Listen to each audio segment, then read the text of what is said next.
Good afternoon, AVID family. My name is Jesula Jeannot. It was 4:53 p.m.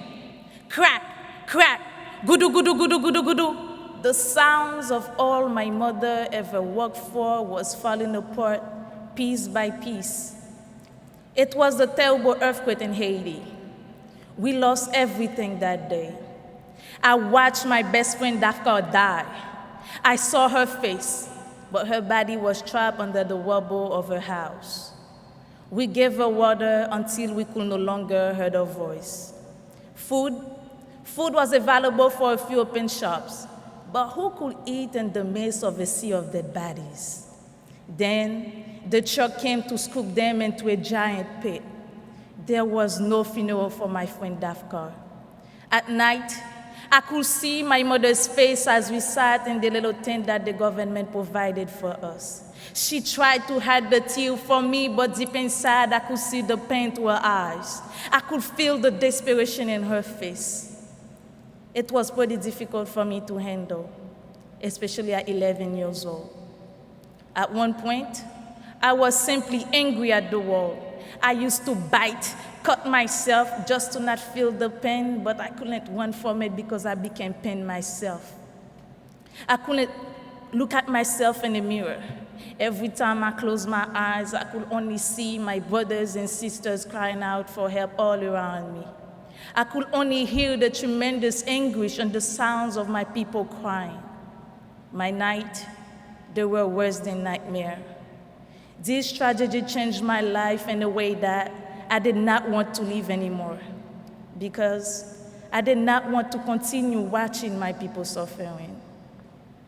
In 2011, I had the opportunity to come to the United States thanks to a man I never met before, my father. Thank you, Dad. I did not want to leave my mother alone fighting cancer, but I had to because I was sick myself. Although I did not know how I was going to manage to fit into a new environment, but I was willing to try again. It was pretty hard for me to adjust with the language. I'm still trying to these days. I remember one time I was in class, one of the students who sat by me told me, "Hey, you, yes you smell like HBO." Everyone in the classroom started to laugh. When I asked them, "What does HBO mean?" They told me it was Haitian body odors. Every day they would come up with a different name for me. Sometimes I just laughed and went to the restroom to cry my eyes out. But I did not want to let that stop me, because I remember before I left Haiti, my mom told me, "C'est pas koto soti a ki konte petit mwen, c'est koto prale a ki konte."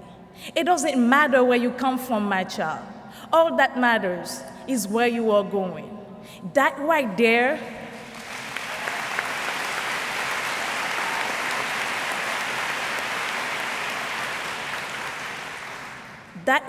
was my motivation. I told myself not to give up because in the back of my mind, I thought things will get better. Unfortunately, I thought wrong. Things started to even get worse. People started to judge me for the way I dress. Even some of my family members thought I was a disgrace. They did not understand that I never asked to be the way I am. I never asked to feel what I'm feeling. I try to maintain A's and B's, and I respect all of my surroundings. Isn't that enough? Should my physical appearance make you feel uncomfortable? Why would you leave me behind, discard me, overlook me? I started to lose my self-esteem and confidence. I couldn't trust anybody. I started to think of ways to harm myself. I stopped focusing in school because all I ever wanted was acceptance. After all I've been and still going through, I began to lose purpose in life. I didn't care much at all until I found the love of my life. We met in drafting class. Right then and there, I knew my life was going to change completely. This girl had everything I could ask for. She was admired for her great discipline, motivation, and organization. I wanted to get to know her better, so I asked her out. She said yes without hesitation. She was more than any ordinary girl. She cared, she supported, and she pushed me to be the best that I could be. That girl, yes, that girl, her name is AVID, Advancement via Individual Determination.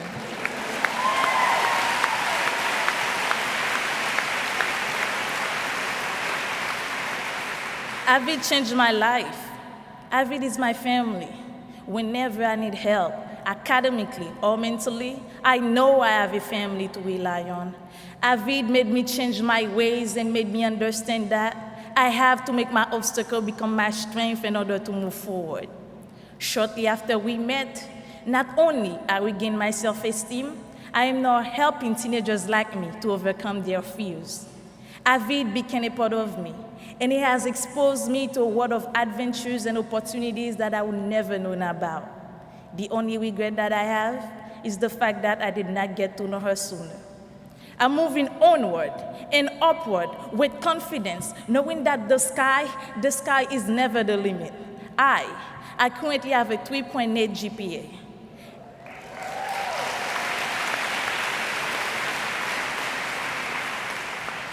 I have represented AVID at leadership conferences. I have been nominated Vice President for the Florida Association of Educational Opportunity Program personnel. I am a Safe School Ambassador, Anti-Defamation League Cyber Ally, the Sun Sentinel Character Count Award winner, and Scholar CC Mentee of the Year. For these opportunities and much more, I would like to thank my whole AVID family, the teachers, the students, the tutors, especially my AVID elective teacher, Ms. Lulis, who dared me to reach for the best, who pushed me to not put any limit on my capabilities. Because of AVID, I am looking forward to attending University of Central Florida to pursue a degree in engineering. Yes.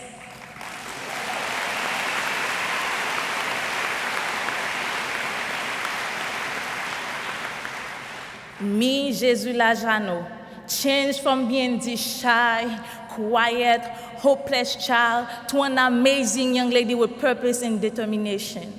I know all my mother ever wanted was for me to make a difference. So for her, my best friend Dafka, I am still here, and I will fulfill this dream, not only for me, but for all of us.